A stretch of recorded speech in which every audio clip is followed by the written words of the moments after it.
So let's react to Nick Fuentes for a change of pace. Think of this. Think of this. We got into the war to topple Iran's government. Didn't happen, not gonna happen. We got into the war to destroy Iran's missiles and drones. Didn't happen, not gonna happen. Agreed. Over the course of the war, Iran took the Strait. Yep, now the war is about opening up the Strait. It is. So it's about trying to get something that we already had. Forget about regime change. Forget about the missiles. It ain't happening. We're lucky if we get the status quo from before the war. Yes, that's exactly a great way of explaining how fucked up this Iran war is. Back. Well, now, after the ceasefire to open up the Strait, now Iran is demanding that we shut down Israel and Lebanon. So now the new peace agreement is like, Iran gets everything that they want. You want a ceasefire? Well, we are still here, so that's just not even on the table. There's no regime change. And we still have our missiles, and nuclear is not even in the talks. What we're going to talk about is how much we're... Yeah, but this must be from right after they agreed to the ceasefire. And yes, that's the way it appeared. Of course, Trump then later reneged on what he agreed to go into the negotiations and then demanded stuff on nuclear issue anyway. We're going to control the Strait, and when Israel's making peace with our number one proxy, Hezbollah. Talk about five-dimensional chess. We went from a negotiation last year about whether Iran could have a nuclear program. Now the negotiation is how much of the Strait did they get to control, and how much does Israel get to bomb Lebanon, if at all? And we're doing it for them. You see how they're using the Strait to drive us? We had to leave this conflict without achieving any of our objectives. And now that we've left the conflict, in order to stay out of it, which we desperately need to, we have to go to Israel and beg them to stop bombing Iran's proxy. Which we decided not to do, and so the Strait of Hormuz never opened, much to Trump's chagrin. It's genius. And I imagine maybe this was Iran's plan. A little bait and switch, or a poison pill. Maybe Iran knew that by saying Lebanon is part of the ceasefire, they had to know that Israel's never giving that up. Yeah, they had to know that, yes. I honestly, right after the ceasefire, I was like, that day, I was like, what is Iran thinking? Going into negotiations, opening the Strait of Hormuz. That's like giving up all your leverage. That's the pain point that is killing Trump and making him stay up at night, is the closure of Strait of Hormuz. You open that, you're going into negotiations from a very weak position. So I think this, what Israel did in bombing Lebanon, there must have been relief in Iran because, okay, this is the perfect way to not open the Strait of Hormuz. We'll say that Israel must, there must be a ceasefire in Lebanon too, and Israel refused, and now we don't have to open the straits. Israel wasn't happy to begin with. Now we're going to beg them to stop their other war, which is their own. They had to know they weren't going to do it. They weren't going to go along with that. And they had to know that if Israel continues bombing Lebanon, that gives Iran the pretext to close the strait. Yep. And they don't have to take credit for it. Iran can say, look, you violated the deal. Now we're not going to hold up our end of the bargain. Oh, if that was Iran's plan the entire time, then hats off to them. It's like five-dimensional chess, as people say, because they agreed to open the straits to Trump, and they just added a little clause in ceasefire in Lebanon, knowing Israel would never go along with it, and they'd never have to actually open the straits. Yeah, that'd be genius. Actually, I don't think it happened that way, to be true. I think it just, you have civilian leadership that maybe doesn't understand, just wants to, not to have Trump like bomb the civilization. So they said, okay, we'll open the straits during negotiations, during the ceasefire. And then RGC came in, that you can't do that. And then they use Lebanon as the reason to not open the straits. And they get to blame Israel, which fractures the coalition. Now you've got Israel in the Gulf on one side and the U.S. on the other. Israel wants to prosecute their war in Lebanon. The Gulf is happy to see the war in Iran continue. And the U.S. has to now compel both of them to stop on Iran's behalf because we need the strait open more than anything and more than anyone. Trump continued being Netanyahu's bitch and didn't pressure them to stop in Lebanon. So straits didn't open. That's where we find ourselves right now. And so again, in these very early stages, that is what it looks like the four-dimensional plan is to put the squeeze now on the United States to bring to the fore those differences in strategic objectives between the Gulf, Israel, and the U.S., which previously were all united and which now all have a very different idea of how this is all going to come to an end. I mean, if this is going to be the way... I'm skipping him. I just want Nick Fuentes. So where it is right now, we do not have a deal. There is no ceasefire, and the Strait of Hormuz is closed. I'll read you. This is another article about the Strait. This is from the Wall Street Journal. It says, quote, "No oil or gas tankers have traversed the Strait since the ceasefire was struck on Tuesday, according to data provided to the New York Times." Yeah, so yeah, it's from last week. It's good hearing his opinion, and he is, I think, the most aware of what's going on in the Iran war out of maybe, except for maybe Tucker Carlson. Tucker Carlson's also really aware. Yeah, compared to Asmongold, who is still supporting the war. By Kepler, a global ship tracking firm. 4 bulk carriers, vessels that carry dry cargo, did make it through. And what he's doing, unlike Asmongold, is he's actually looking up the facts. Like how many ships going through, what's actually happened. He knows about shortages of interceptors. He knows about our bases being destroyed. He actually is aware of what's going on. And I respect him for that. And state media said on Wednesday afternoon that the strait was fully closed and that some tankers had been turned away. That report came after semi-official outlets reported that traffic in the strait had again been halted, this time in response to a deadly wave of Israeli attacks on Lebanon. Since those reports, no vessels have appeared to cross the strait. The most recent vessel to cross the waterway was tracked in the middle of the strait around 10:45 a.m. Eastern time. It's really tragic that this guy is banned off YouTube, and I have to watch it through the video of someone else. Today, Iran's official broadcaster has said that because of mines, vessels must coordinate with Iranian Navy and use designated routes to cross the waterway.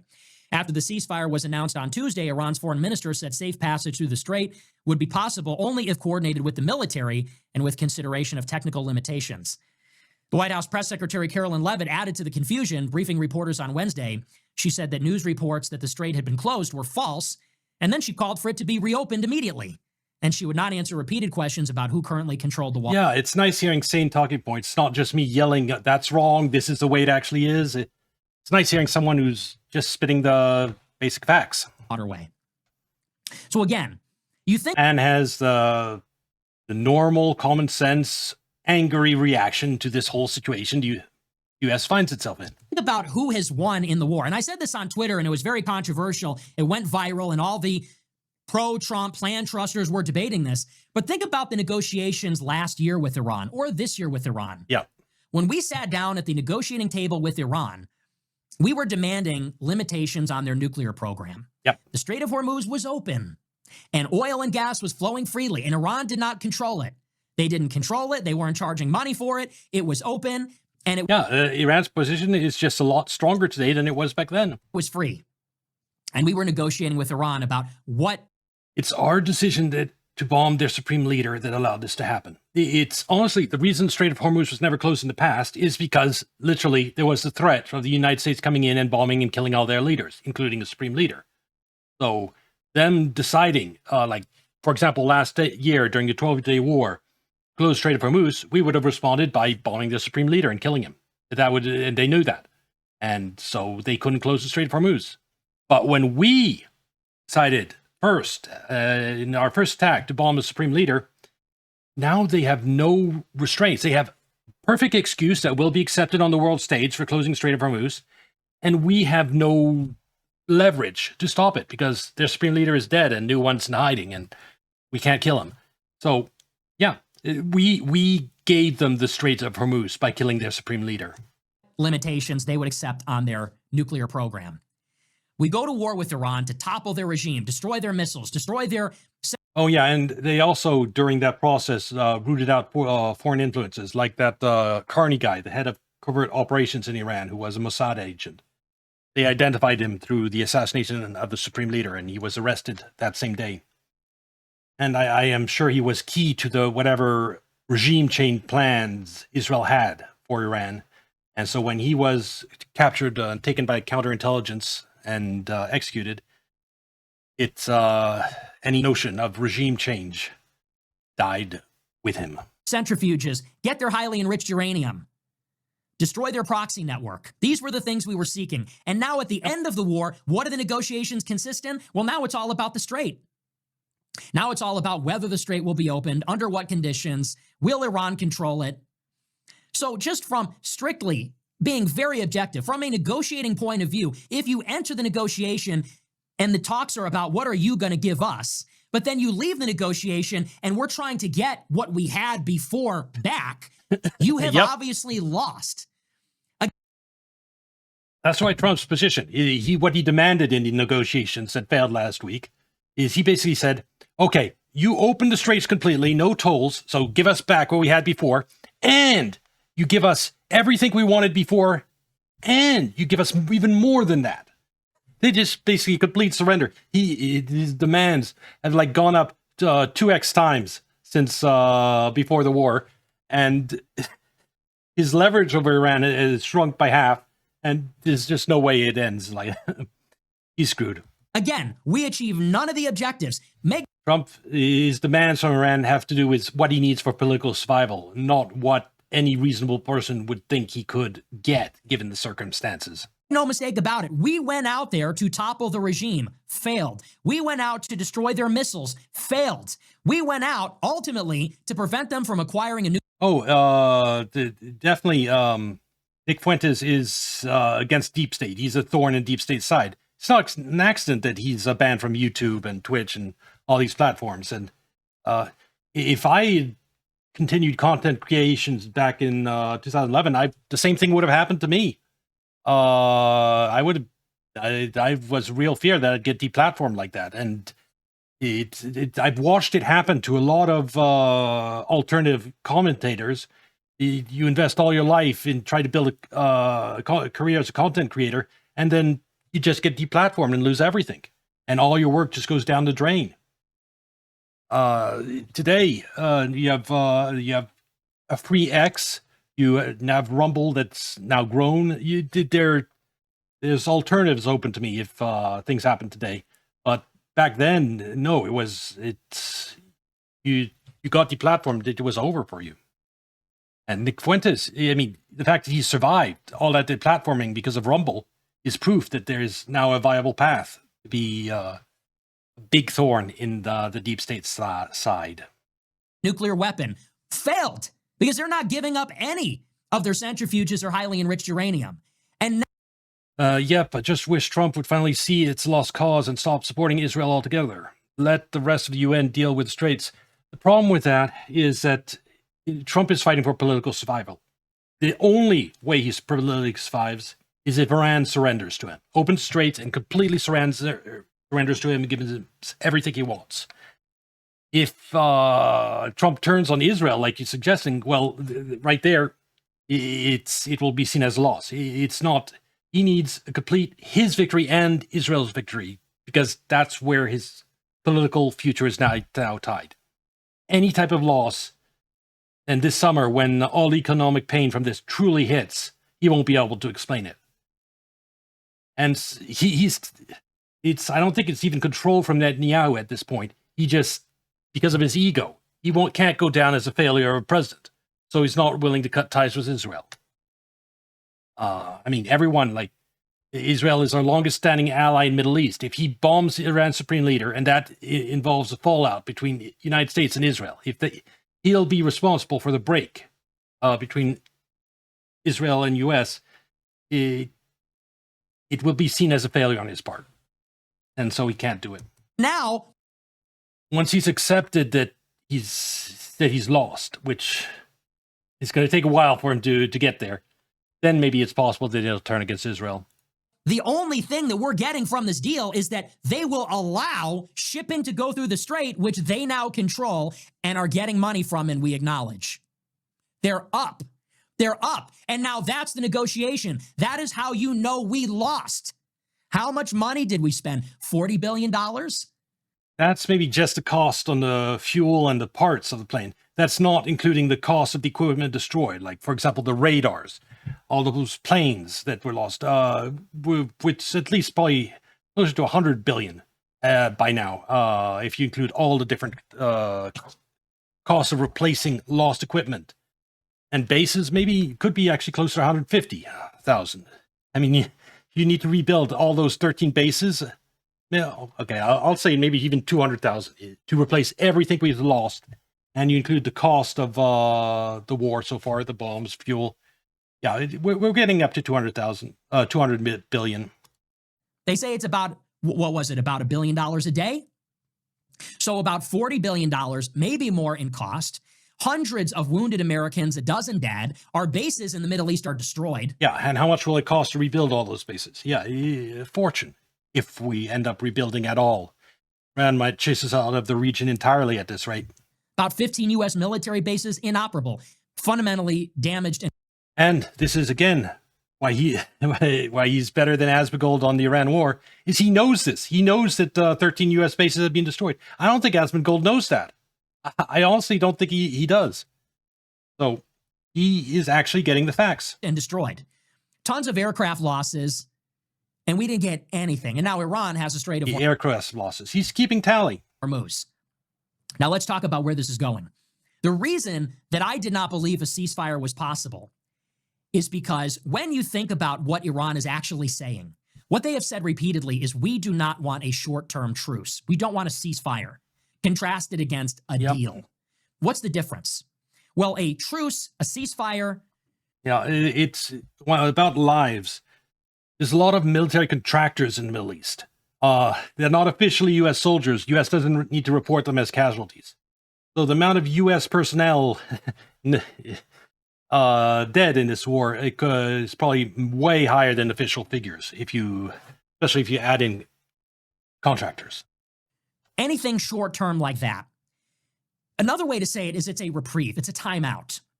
Why will Iran not agree to a ceasefire, a truce, short-term agreement, whatever? Because if Iran gives us 2 weeks, a month, 45 days, a few months, all that is a timeout for us to adjust to the attritional war that we are now in.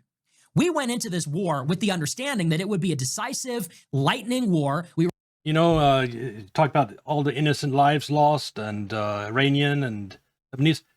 Yeah, at this point, even despite all the United States doing in Iran, there might be more dead Lebanese than there are dead Iranians, just because Lebanon's right next to Israel and it can bomb the hell out of him. I mean, just the round trips, it can just drop 10 times the bomb it can on Iran, just because of distance, maybe even 20 times.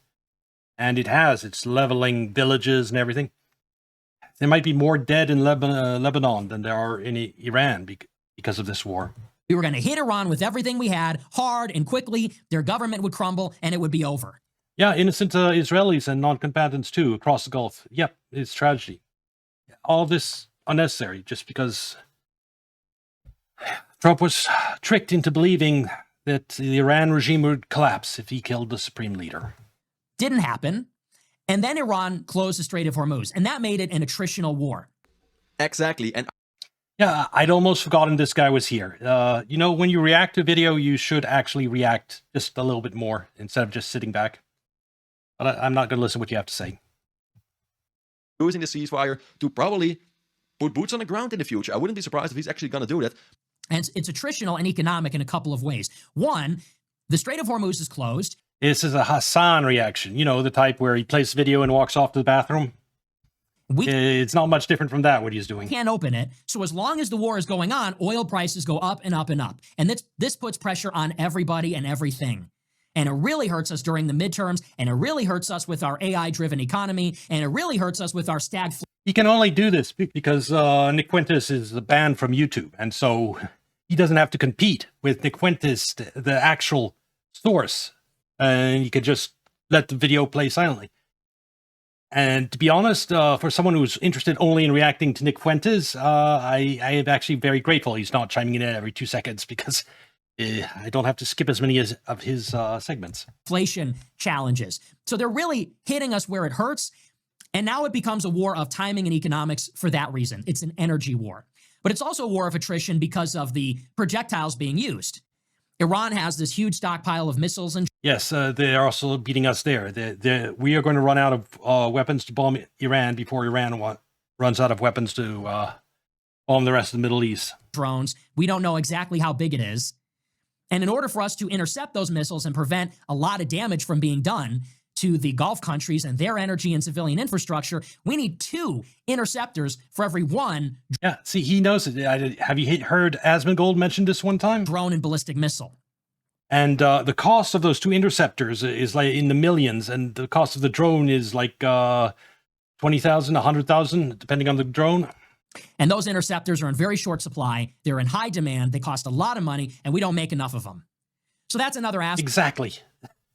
We have no industrial base, so depending on the type, it was some types we only like make 7 a month, and we were using hundreds a day. Of it. The war can't go on long because it's going to destroy our economy, and eventually these drones and missiles are just going to be raining down on Dubai, Abu Dhabi, Kuwait City, Riyadh, all these. We've reached that point. We've reached a point where there's practically no interceptors left, and 80% of missiles are getting through to Israel. And they don't even try to stop a lot of missiles. They whatever few dozen or 2 dozen interceptor missiles they have left, they just husband to try to take out maybe 1 or 2 if they can. All these cities in the Gulf, and we're going to have to pick and choose which ones we shoot down. Yeah. So in the war, the United States needs to adjust to this new reality. We got trapped, we sprung the trap, and now we're stuck.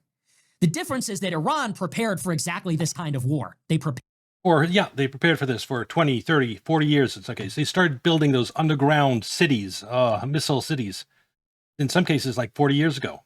Prepared for this. This is what they wanted. They wanted it to be an attritional war. And those were the capabilities they had up their sleeve. I really don't want Trump sending boots on the ground. There's no way to hold Iran without UN backing. Well, I have good news for you there. So you don't have to worry about that happening or in a serious way for at least 6 months. I mean, we're not sending enough troops on the ground to do any type of major offensive against Iran. All our combat forces are still like less than 20,000 in the region, and not all of them are there yet. That's enough to take an island or 2.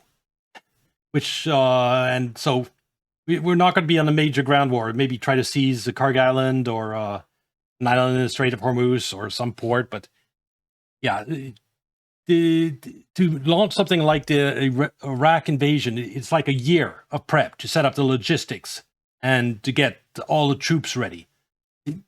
United States just doesn't have a ability to launch a major ground invasion and actually try to conquer the country of Iran for probably at least a year, because the logistics with all our bases destroyed would be even harder than when we went after Iraq, and probably take you longer. They have their drones. They have their missiles. They have built. So as Trump gets desperate enough, we might see some limited ground operation trying to take Karg Island or somewhere else.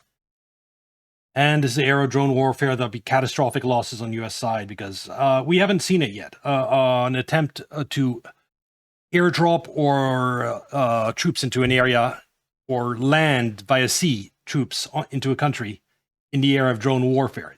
Russia hasn't attempted that, even once. It's all been over land. And I just have to think that you get close to the Iranian coast with helicopters or ships, and you're going to have an army of small drones take off and just fly in and cause untold amount of death. I don't think we even get to land most of our troops. Cities underground that make drones and missiles, and they have decentralized the chain of command. They have dispersed the missile and drone launch sites throughout the country. They've made decoys. They're hidden and they're everywhere. And they knew they were going to make this move to close the strait. This was their strategy. Yeah, they've been wargaming this exact scenario for decades. Right into the trap. And they were prepared for this. We killed their leaders. They were ready. Their bench is 7 guys deep. So you can kill guy number 1. You can kill his successor, the successor, the 3rd guy, the 4th guy. They prepared for that. We bombed their navy. They prepared for that too. They got tons of speedboats and midget submarines. We thought those speedboats are in tunnels underneath the ground where we can't bomb them, and they can just bring them out whenever they need them. You can see the videos of these mile-long tunnels just filled with speedboats. We're going to bomb their missile launch platforms. They have more of them than we could ever destroy, and they're hidden and mobile. Iran is completely different from Iraq. It's 4 times the size, and while most importantly, it has allies, powerful allies. Most powerful allies you can have, Russia and China. And with their backing, they're not going to have food shortages, or they're going to be well supplied. And so you have a much bigger country, and Iraq's completely flat as a country. Just look at that. Iraq, completely flat as a country. Iran is just this huge mass of mountains. The absolute nightmare to take. You need at least 1 million troops to even think about trying. Realistically, 2 million. And probably like 3 to 5 years to take over the country. This is just look how fast Russia's moving in Ukraine. It's not drone warfare slows everything down to a crawl. And they're making more of them. They were ready. We were not. They knew what we were going to throw at them. They survived it. And then they were prepared to put the screws in us and make it hurt. Yeah, So, because we bombed the Supreme Leader. There was no plan for anything beyond that. Our entire build-up in the region was just for the operation to bomb the Supreme Leader. We had no plans to do anything about Strait of Hormuz, to do any type of ground operation. That's why we had no ground troops. None. That's why Trump is still rushing U.S. troops to the region. I mean, if there was a genuine plan, any ground troops necessary would have already been in the Middle East when he bombed the Supreme Leader. You shouldn't start moving troops into the area like weeks after Iran has closed the Strait of Hormuz. who is now begging for the ceasefire? Us. Why? We need a timeout so that we can pivot. We need a 2-week, 45-day reprieve so that we can change how we're fighting the war. We can adjust our force posture. We can do what we need to do with the energy market. We could get a little bit of breathing room with some oil going through the strait. It helps us. But it helps us in one way. In the one sense is that our the stocks of weapons to strike Iran are depleted in the region. Like we've been using standoff weapons in fighter jets, so they don't have to fly deep into Iran. Our fighter jets can just like fly to the edge and then launch missiles that travel the rest of the way and then strike the targets. And by doing that, we avoid flying over Iran and getting shot down by the air defenses that are clearly still there, given all the aircraft we've lost. But our stocks of those type of standoff weapons are depleted, and that's why we've been using the ceasefire to fly tons of those type of long-range standoff weapons into the region. Or if the conflict resumes, and it will resume. So yes, in that sense, the ceasefire is useful to us. And it also gives a chance to try to scrounge up some more interceptor missiles from like Japan, South Korea, Taiwan, and move them into the Middle East, so we have a little bit more of an air defense. Yes, those two things, I agree. That is helpful for the United States. But I think the next point he's going to make. it helps us to get ready to fight a different and longer war with Iran. So this is why Iran is not going to let us get away with this. They're winning. We're hurting. Yes. They're winning. Trump is humiliated. He's begging them for a ceasefire. He and is. we're basically telling Iran, hey, I know we just tried to kill and destroy you. Can we get a 15-minute breather so we can collect ourselves? Yeah, that's why I said you don't open Strait of the pressure it's putting on Trump. It just grows the longer it's closed. You don't relieve that pressure and open Strait of Hormuz during the ceasefire. You open the Strait of Hormuz at the end of negotiations once you have an agreement. Here. Yeah, hang on, time out. It didn't work. We tried to kill all of you, but it's not working. Can we get a timeout so we can fix our economy and get ready to keep the war going? Yep. Obviously, they're not going to go for that. So what Iran is saying is, look, we're going to impose as much pain, we're going to inflict as much pain as possible, and we are not letting you go. We're going to keep you bleeding, and we're going to make it hurt so bad that you beg for mercy. And then what we want is guarantees that this will never happen again. We want assurances that you're never going to try to destroy us and kill our supreme leader and topple our government. We're going to... Yes, Iran is of huge strategic importance to China. Through Iran, China has leverage over the rest of the Middle East, just like we have leverage through Israel over the rest of the Middle East. Just the closure of Strait of Hormuz is the example of that. To the extent that China backs and props up and supports Iran and has influence over Iran, it has huge influence over the Middle East. And with Iranian oil and Russian oil together, it's completely set, China. It doesn't need oil from anywhere else. Whereas if it was forced to rely just on Russian oil, there could be problems. one is putting all your eggs in one basket. If there's Ukraine strikes Russian oil infrastructure and actually manages to cause damage, you don't want to rely all on one point. So yes, Iran is very strategically important to China. It will not let it go under. We're not going to give you 3 months, 6 months, a year to get ready to fight the next war because the U.S. is going to build back better than they can. Here is, I think, the only point I disagree in the video. The problem is the U.S. has outsourced its industrial base. It can't.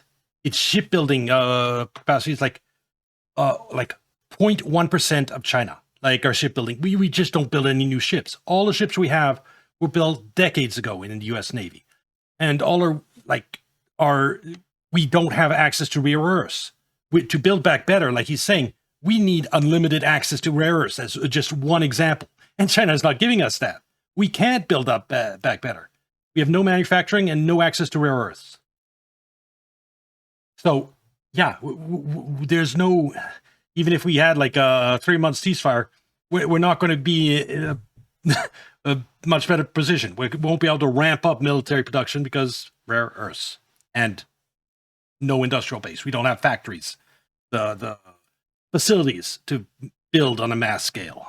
The U.S. will build back very quickly because our country didn't get bombed 15,000 times. It didn't get bombed 15,000 times, but our manufacturing sector base is gone. It's went to China, and we have no access to rare earths. So, yeah, even if we didn't get bombed, outsourcing has completely bombed and destroyed our industrial base long time before this Iran war began.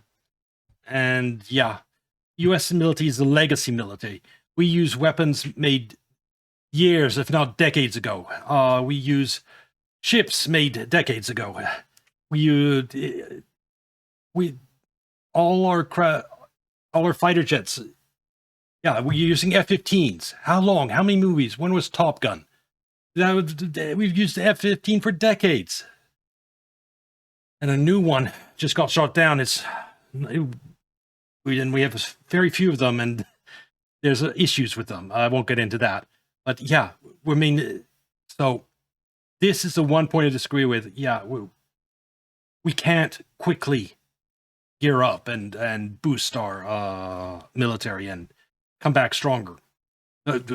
Talking ground troops, yes, we could do a draft and get tons of people and build up a huge army.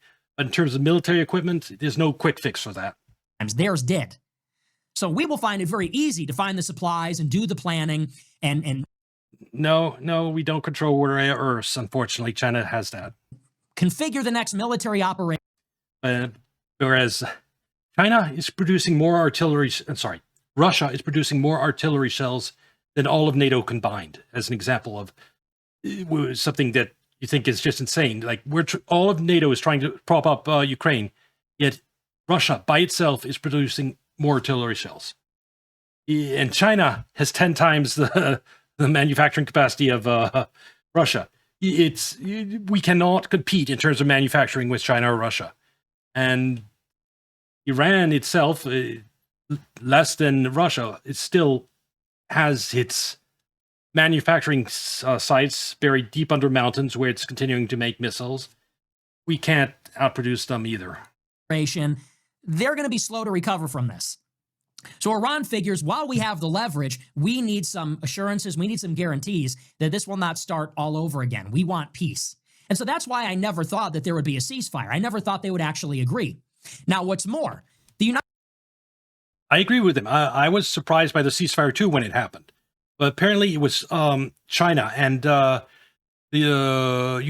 Trump's threat to destroy Iranian civilization. I think China was honestly worried that the entire Middle East would go up in flames, and that taking the oil from that region offline for like 3 to 5 years permanently, all oil exports from the Gulf, and that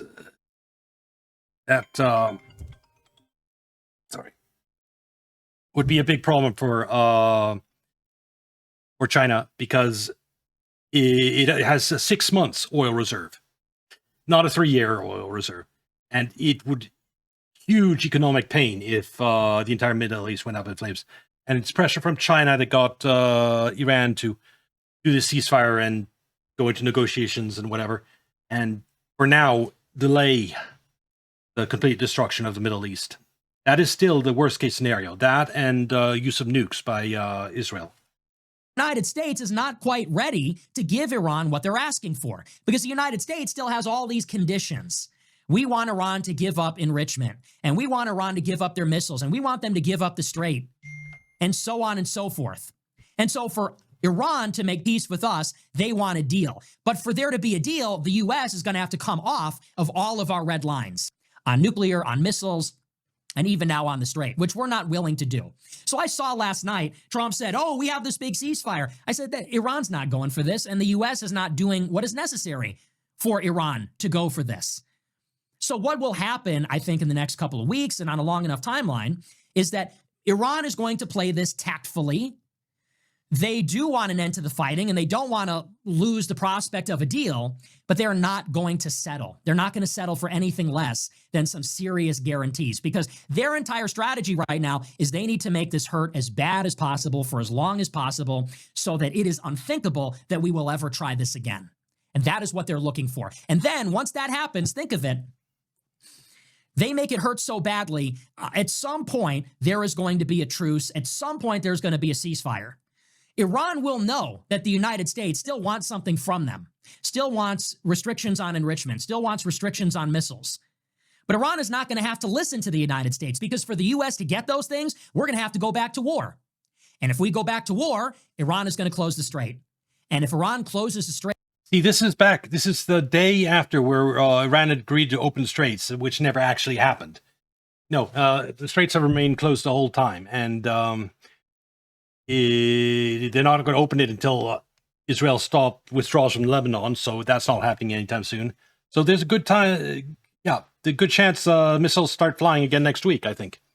And Trump is still in the same losing position. He's not. He keeps saying we won this war. As long as you see Trump giving media interviews saying, we've won this war, you can use that as an indication this war isn't ending. I mean, Trump is, once he stops saying that, once he stops saying that we've won the war, that's when reality is finally set in and he's actually willing to capitulate enough to maybe get ourselves out of this. And that's not going to be for a while. a second time, which they now control it, then it's going to be even worse. And I'll tell you why that is. Because right now, everybody in the market is pricing in.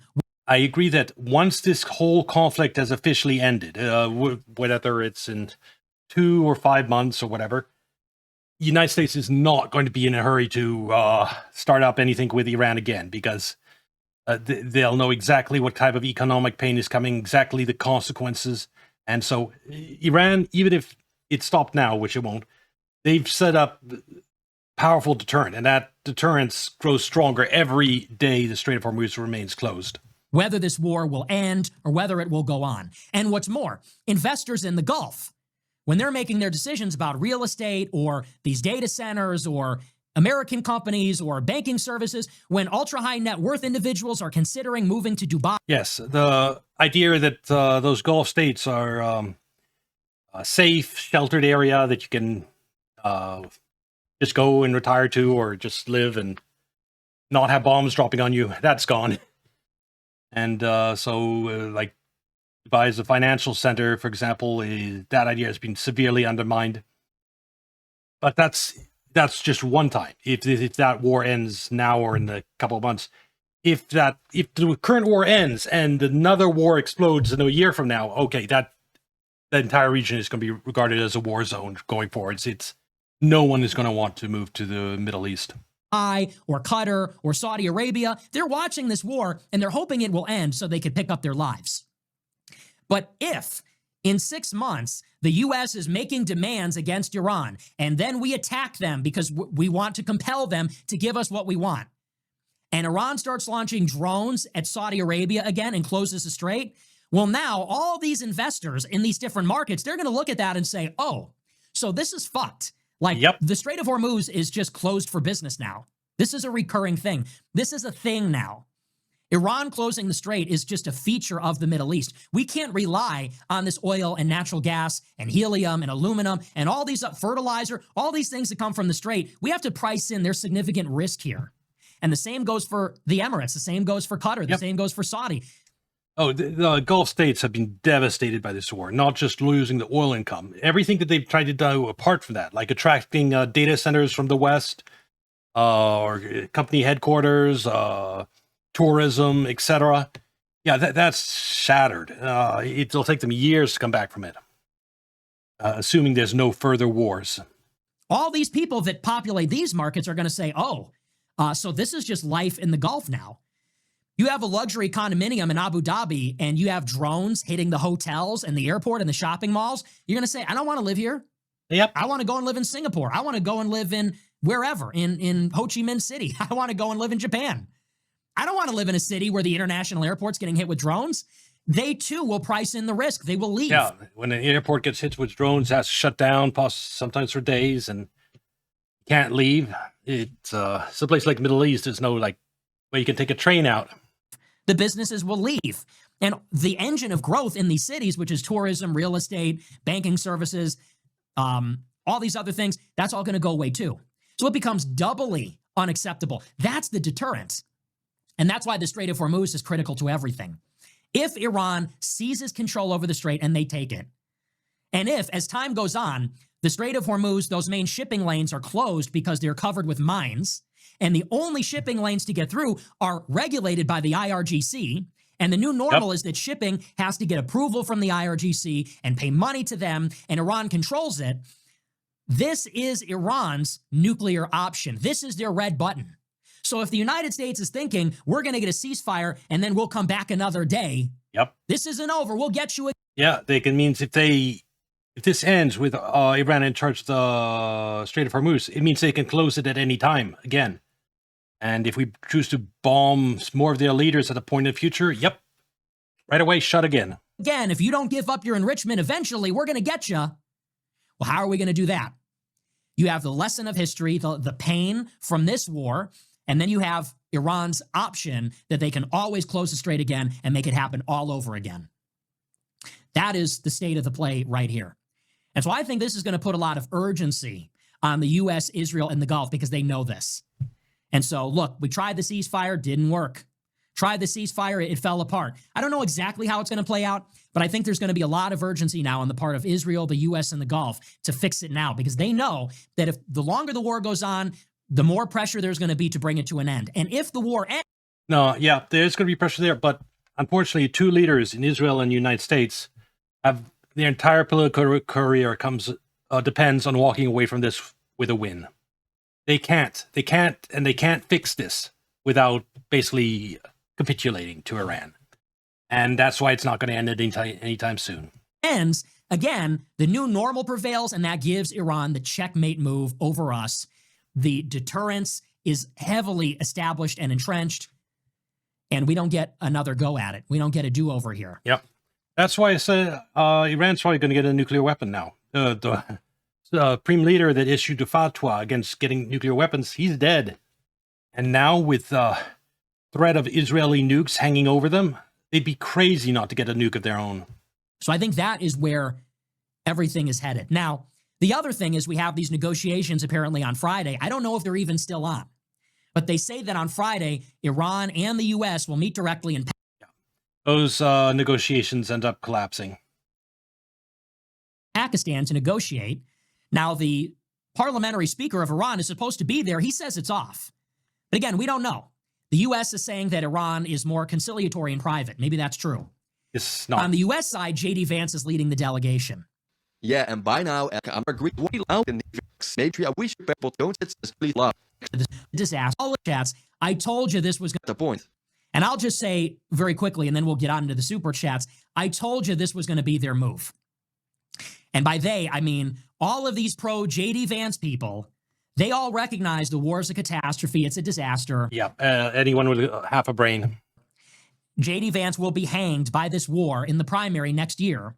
And so their big idea was, how do we save J.D. Vance from culpability for the war? Well, we have to give him responsibility for the peace. Yeah, that might be their idea, but I don't think it's... I think that everyone connected with Trump is going down. J.D. Vance, I think he was not excited about this war, but he didn't prevent Trump from launching it. And he was in the position to maybe do that, or at least try. And so this will tar him. And I don't think anyone right now in the administration is going to be running in 2028. That's how bad the political fallout from this Iran war is going to be. Anyway, this was a great video by Nick Fuentes, and I agree with virtually all of his points, except about the U.S. ability to adapt, given a ceasefire. No, I don't think we can. It's too bad. It really is too bad he's banned from YouTube and other platforms. So, given how much common sense he speaks, he would be even bigger than he is now. But hopefully I don't ever get relegated to Rumble like he is. So many silence to speak truth. Yes, I mean, when I was blogging back and talking about stuff like this, my website would be constantly under attack by malware, and my computer got a rootkit installed on it. And all those problems went away when I stopped blogging. I don't think it's an accident. So this will be on YouTube. Like and subscribe. Come watch on Kick or Twitch, and I'll see you next video. Bye.